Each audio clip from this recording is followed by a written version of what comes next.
السلام علیکم اسٹوڈینٹ. اس سے پہلے ہم نے دیکھیں اسلامیت میں سورہ انفال اور سورہ ممتحنہ ہم نے آپ کو پڑھائی اور اس کے متعلق بتایا بھی، سوال جواب بھی دیے. ہر سورت کا تعارف، شان نزول، اس کی اسباب، وجوہات، جس طرح آپ کو دیا جا رہا ہے ایز اٹ از اس کو پڑھیں. اس کو رٹا نہیں لگانا ہے. اس کا تعارف کا مقصد یہ ہوتا ہے کہ کس وجہ سے اس کی کس وجہ سے اور کہاں اور کیسے اور کس ہجری میں کس سن میں نازل ہوئی، یہ سب دیا ہوا ہوتا ہے تاکہ آپ کے ذہن میں رہے کہ اس کا مقصد کیا ہے. اور یہ تعارف، شان نزول، اسباب، وجوہات، یہ سب آپ کو یاد کرنا پڑے گا. اس لیے کہ اگر آپ یہ چھوٹے چھوٹے سوالات آتے ہیں، مختصر میں بھی یہ آ سکتے ہیں کہ سورہ احزاب کا تعارف بتائیں، تو آپ یہ تعارف جو آپ کو دیا گیا ہے وہ آپ ایز اٹ از اس کو لکھ کر یاد کر کے اسے لکھ سکتے ہیں. تو اس لیے اس کو لکھنا ضروری ہے. یہ سوال پوچھنا کہ شان نزول بھی لکھنا ہے یا اسباب وجوہات بھی لکھنا ہے، بالکل لکھنا ہے. اور دوسری بات یہ کہ اس کے متعلق جو دیا ہوا ہے، جیسے شان نزول ہے، اس میں جو کچھ بھی آپ کے لیے دیا ہوا ہے اس میں ڈیٹیل میں، تو اس کو پڑھنا تو آپ کو ہی ہے. ہم تو صرف بتا سکتے ہیں کہ اس کا تعارف کیا ہے، اس کا شان نزول کیا ہے، کس وجہ سے نازل ہوئی ہے، کس چیز کا اس میں ذکر کیا گیا ہے. یہ سب تو آپ کو زبانی بتا دیا جاتا ہے، لیکن اس کو باقاعدہ اسٹڈی کرنا، اس کا مطالعہ کرنا، اس کی سمجھ کے اس کو پڑھنا، وہ آپ کی ذمہ داری ہے اور آپ کا کام ہے. اتنے چھوٹے بچے تو ہے نہیں کہ آپ کو ایک ایک لفظ، ایک ایک لائن آپ کو بتائی جائے گی، پڑھائی جائے گی. اس سے پہلے جتنی بھی صورتیں آپ نے پڑھی ہیں، دو ہی تو پڑھی ہیں، اور اس کے تعارف، شان نزول، سب کچھ آپ کو یاد کرنا پڑے گا. ٹھیک ہے؟ کیونکہ اس کے متعلق ڈیٹیل سوال نہیں آتا، لیکن اس کو ایم سی کیوز میں شامل کر لیا جاتا ہے. دیکھیں سورہ احزاب آج ہم پڑھیں گے، جس کا تعارف میں پڑھ رہی ہوں. احزاب مدنی صورت ہے، یعنی مدینے میں نازل ہوئی. ٹھیک ہے؟ اس کی 73 آیات ہیں. اب اس طرح آ سکتا ہے کہ سورہ احزاب میں کتنی آیات ہے، 73، 74، 75، 76. اگر تعارف آپ نے کیا ہوا ہوگا تو اس میں سے آپ 73 اٹھا کے آسانی سے ٹک کر سکتے ہیں. تعارف اس لیے کرا جاتا ہے، جیسے یہ سن 5 ہجری میں نازل ہوئی. احزاب کے معنی گروہ کے ہیں.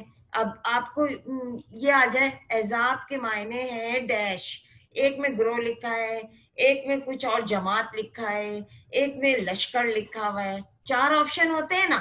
اگر آپ نے یہ پڑھا ہوا ہے صحیح سے تو گروہ آپ ٹک کر سکتے ہیں. اس لیے تعارف ضروری ہوتا ہے. ٹھیک ہے؟ چھوٹے چھوٹے سوالات تو اسی میں سے بن جاتے ہیں. تو جس لشکر نے مدینے پر چڑھائی کی تھی اس میں مختلف جماعتیں اور قبائل شریک تھے. یعنی کہ اب یہ غزوہ جو تھا یہ مدینے میں محاصرہ کیا گیا تھا یہودیوں نے، اور پھر اس کا 1 مہینے تک حضرت سلمان فارسی کے مشورے سے یہاں پر خندق کھودی گئی، اور احزاب کے معنی ایک طرح سے خندق میں بھی آتے ہیں. ٹھیک ہے؟ حضرت سلمان فارسی کی رائے پر عمل کرتے ہوئے مدینے کی چاروں طرف خندق کھود دی گئی، اس لیے اسے غزوہ خندق بھی کہا جاتا ہے. ٹھیک ہے؟ تو اس کا مطلب یہ ہوا کہ سورہ احزاب میں غزوہ خندق کے بارے میں بات کی جا رہی ہے. ٹھیک ہے؟ شان نزول کیا ہے اب آپ آسانی سے پڑھ بھی سکتے ہیں اور آپ کو سمجھ میں بھی آ جائے گا کہ مثلا غزوہ احزاب، غزوہ بنی قریظہ، اور ان دونوں غزوات میں منافقین کی حالت اور کردار پہلا رکوع غزوہ احزاب سے کچھ پہلے نازل شدہ معلوم ہوتا ہے، کچھ سورت کے نزول کے وقت. حضرت زینب کو طلاق دے چکے تھے، اس موقع پر رکوع نمبر 1 آیت نازل ہوئی. یعنی مختلف مواقع پہ مختلف آیتیں نازل ہوتی رہیں. ٹھیک ہے؟ پھر ان کو ایک ساتھ ضم کر دیا گیا ایک ہی صورت میں. تو اسی طرح اس کے اسباب کیا ہے کہ سورہ احزاب کے 19 آیات میں غزوہ احزاب اور غزوہ بنی قریظہ کی تفصیل ہے. ظاہر ہے یہ بنی قریظہ یہودیوں کا ایک گروپ تھا. ٹھیک ہے؟ اور اب آپ کو پتہ ہے کہ شوال 5 ہجری میں ہوا، جب بہت سارے مشرکین ایک ساتھ جمع ہو گئے، مدینہ کا محاصرہ کر لیا، اور پھر یہ جنگجو قبائل مختلف قبائل سے تعلق رکھتے تھے، تو ظاہر ہے بہت سارے تعداد میں وہ بھی تھے. اب جب کہ غزوہ خندق تک اسلام چونکہ بہت زیادہ پھیل چکا تھا، تو ان کو یہ تشویش ہوئی کہ اس کے پھیلاؤ کو روکا جائے. تو حضور صلی اللہ علیہ وسلم نے تمام قبائل کو اکٹھا کیا اور مدینے کا محاصرہ کیا کہ اب ہم کسی کو حملہ کرنے کی اجازت نہیں دے سکتے. تو اس لیے حضرت سلمان فارسی کے مشورے سے خندق کھود دی گئی چاروں طرف. اور پھر اس کی وجہ یہی ہے کہ قبائل کو یعنی مشرکین کو اور جو یہودی قبائل تھے ان کو روکنے کے لیے مدینے کا محاصرہ کیا، اور بغیر جنگ کیے ہوئے مسلمانوں کو اس جنگ میں فتح ہو گئی، کیونکہ انہوں نے غزوہ خندق میں بڑے بڑے جو گڑھے ہوتے ہیں اس کو خندق کہتے ہیں، خندق میں پناہ لی. اور پھر اللہ کی طرف سے عذاب آیا، طوفان آیا، تو جو مشرکین تھے وہ پہلے ہی اپنی جگہ چھوڑ کر بھاگ گئے تھے.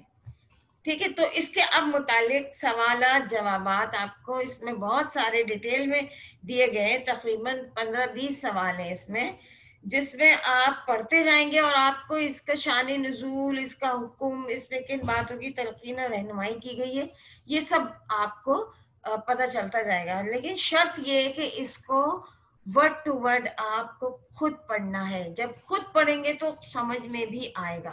ظاہر ہے اس طرح سے میں ریڈنگ کر رہی ہوں، آپ نے بس سنی انسنی کر دی، نہیں پڑھی، لیکن جب تک آپ اس کو خود سے نہیں پڑھیں گے تو آپ کو سمجھ میں بھی کم آئے گا. ٹھیک ہے، لیکن اس کے لیے پڑھنا بہت ضروری ہے. آپ کو سورہ احزاب میں جیسے ابتدا میں رسول صلی اللہ علیہ وسلم میں کن باتوں کی تلقین کی گئی ہے، وہ سارا یعنی ان کی رہنمائی کیا تھی، کس طرح وحی کے ذریعے بتایا گیا، یہ سارا اس میں دیا گیا ہے.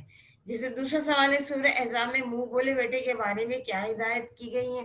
تو حضور صلی اللہ علیہ وسلم نے اپنا منہ بولا بیٹا بنایا، حقیقی بیٹا ان کا نہیں تھا کوئی بھی، تو اس لیے ان منہ بولا بیٹا بھی انہوں نے بنایا تھا. یعنی کہ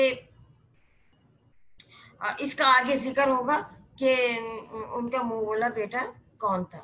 صحیح ہے. اور اس کے بعد یہ کہ غزوہ احزاب میں اہل ایمان کو اللہ کی تائید و نصرت کیسے حاصل ہوئی. صحیح ہے، یعنی غزوہ احزاب میں مسلمانوں کی مدد اللہ تعالیٰ نے کس طرح کی.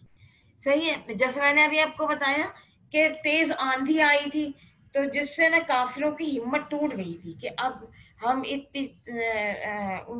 اتنی ہوا میں، اتنے گرد و غبار میں اب ہم نہیں بیٹھ سکتے، کیونکہ مسلمان تو سامنے آ ہی نہیں رہے، کیونکہ اللہ تعالیٰ نے ان کو چھپایا ہوا بھی تھا اور ان کی مدد کے لیے ایک تیز آندھی چلا دی تاکہ ان کے خیمے اکھڑ جائیں. صحیح، یہ تھی مدد.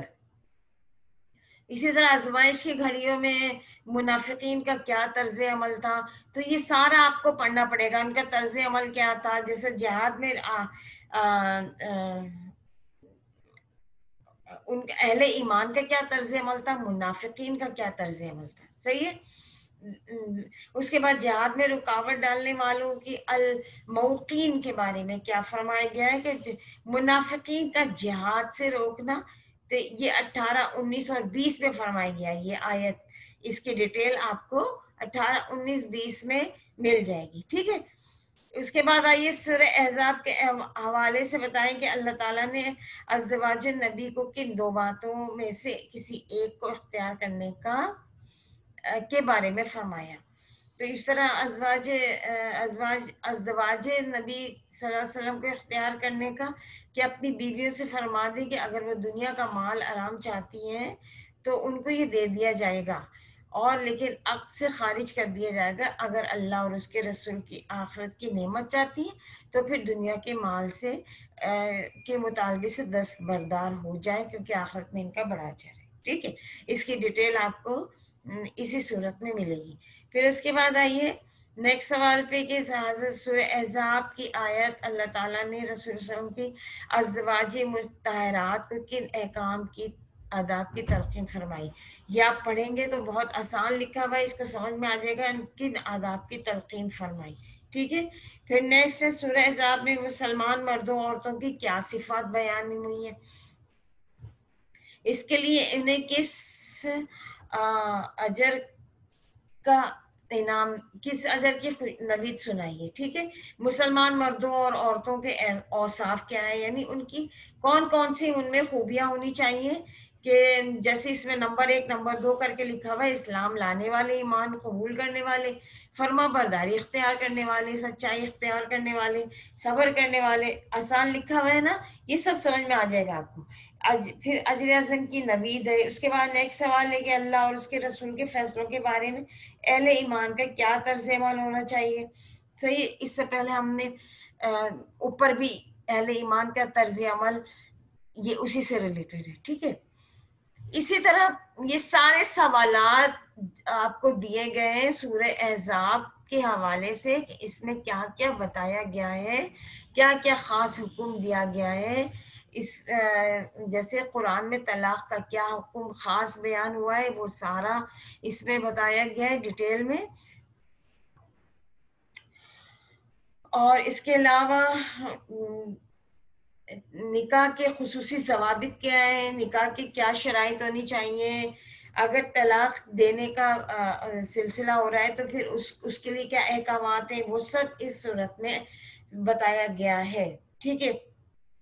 ایک طرح سے رسول صلی اللہ علیہ وسلم کی امت کو یہ سکھایا گیا ہے کہ اسلامی طرز عمل کیا ہے زندگی گزارنے کے لیے. ٹھیک ہے. آگے آئیے. رسول صلی اللہ علیہ وسلم سورہ احزاب میں اہل ایمان کو رسول کے گھرانے کے بارے میں کیا ادب سکھایا گیا ہے کہ رسول صلی اللہ علیہ وسلم کے گھرانے کا ادب کس طرح کرنا چاہیے. کہ جب آپ صلی اللہ علیہ وسلم گھر میں داخل ہوتے بغیر اجازت داخل نہ ہو بلکہ اجازت لے کر داخل ہو. یہ تو آپ کو بھی سمجھ میں آتا ہے. صحیح ہے نا کہ روز مرہ کے وہ کام جو حضور کی سنت سے ثابت ہوتے ہیں تو وہ ہمیں بھی کرنے چاہیے. ٹھیک ہے. فضول بات نہیں کرنی چاہیے یا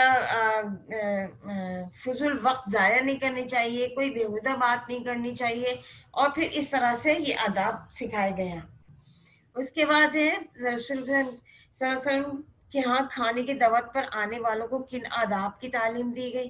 اسی طرح سے سورہ احزاب کی آیت 53 کی ابتدائی آیت میں رسول صلی اللہ علیہ وسلم کے گھر کھانے کی دعوت پہ آنے والے مسلمانوں کو کیا تعلیم دی گئی کہ جب کھانے پہ بلائے جائیں تو اس وقت داخل ہو، اور ایسا نہ ہو کہ کھانا تیار ہونے سے پہلے ہی گھر میں آ کے بیٹھ جائیں اور کھانے کا انتظار کریں جس سے گھر والوں کو تنگی کا سامنا کرنا پڑے. دیکھیں یہ سب روزمرہ کے معمولات ہیں جس کو اپنانے کی تعلیم دی گئی ہے. یہ تمام آداب امت کو سکھائے گئے. اس کے بعد ہے کہ درود سلام کی کیا اہمیت ہے. یہ تو آپ کو اچھی طرح پتہ ہے کہ جب نبی کا نام آئے تو درود پڑھتے ہیں. صحیح. اس پہ اللہ تعالیٰ اپنی رحمت نازل فرماتا ہے. صحیح. اس کے بعد آئیے کہ مسلمانوں عورتوں کو پردے کے سلسلے میں کیا ہدایت دی گئی ہے، اس کی حکمت بیان کیجیے. ظاہر مسلمان عورتوں کو پردے کی کیا ہدایت ہے، یہ تو ہمیں بھی پتہ ہے کہ نامحرم کے سامنے ایسے کھلے سر یا کھلے جسم سے ایسے نہیں جانا چاہیے، بلکہ ان مسلمان عورتوں کو پردے کو کا پابندی سے اس کو خیال کرنا چاہیے. ٹھیک ہے. آگے آئیے. عنایت میں منافقین مدینے کو کیا تنبیہ کی گئی ہے، انہیں کیا وعید سنائی گئی ہے. اب دیکھیں اس میں کیا بتایا، منافقین کو اگر وہ اپنی حرکتوں سے باز نہ آئے اور مسلمانوں کو اذیت دینا ترک نہ کیا اور مسلمان عورتوں کے بارے میں غلط باتوں سے باز نہ آئے، انہیں تنگ کرنا نہ چھوڑا، تو ہم مسلمانوں کو ان منافقین کے پیچھے لگا دیں گے، پھر یہ منافق مدینے میں نہ رہ سکیں گے. ٹھیک ہے. یہ تنبیہ کی گئی. اس کے بعد قیامت کا بیان ہے. سورہ احزاب میں قیامت کا بیان بھی بتایا گیا ہے. اس کو آپ سب ڈیٹیل میں پڑھیں گے. اور اس کے بعد اس سبق میں اہل ایمان کو حضرت موسیٰ علیہ السلام کی مثال دے کر کیا بات سمجھائی گئی ہے. تو یہ ایک مثال دی گئی ہے حضرت موسیٰ علیہ السلام کی کہ ان سے ایسا سلوک نہیں ہونا چاہیے کہ جیسا کہ حضرت موسیٰ علیہ السلام کے ان کے ساتھ سلوک کیا. کیونکہ ان کی قوم نے انہیں بہت اذیتیں دی تھی اور تکلیف سے دو چار کیا. یہ سارا حضرت موسیٰ علیہ السلام کی قوم کا ذکر اس میں موجود ہے. پھر سوال نمبر لاسٹ ہے کہ قولوا قولا سدیدا کا مفہوم بتائیے اور ہمارے لیے اس میں کیا رہنمائی ہے. آیت کا مفہوم یہ ہے کہ سیدھی سادھی بات کہو، غیر واضح بات جس کا مطلب واضح نہ ہو، جس میں کوئی ایہام نہ ہو یعنی شک نہ ہو. ذو معنی بات کوئی نہ کی جائے بلکہ صاف اور سیدھی بات کرو تاکہ کسی کو اس میں پریشانی نہ ہو. رہنمائی یہ ہے کہ ہم اقوال میں سچی اور سیدھی بات کریں تاکہ کسی سے بھی غلط بیانی نہ کی جائے. ٹھیک ہے، یہ ٹوٹل 15 20 21 سوال ہیں. آپ اس کو باقاعدہ پڑھیں گے اور اچھی طرح اس کو سمجھنے کی کوشش کریں گے. جب آپ تعارف، شان نزول اور اسباب، وجوہات پڑھیں گے تو یہ ساری چیزیں جو سوالات میں دی گئی ہیں آپ کو وہ سمجھ میں آہستہ آہستہ آ جائیں گی. ٹھیک ہے، اس کے بعد پھر ہم نیکسٹ بتائیں گے کہ آپ کو پھر اس کے ظاہر ہے اس کو باقاعدہ اتاریں اپنی کاپی میں اور سمجھ کے اس کو پڑھیں اور یاد بھی کریں ساتھ ساتھ. ٹھیک ہے.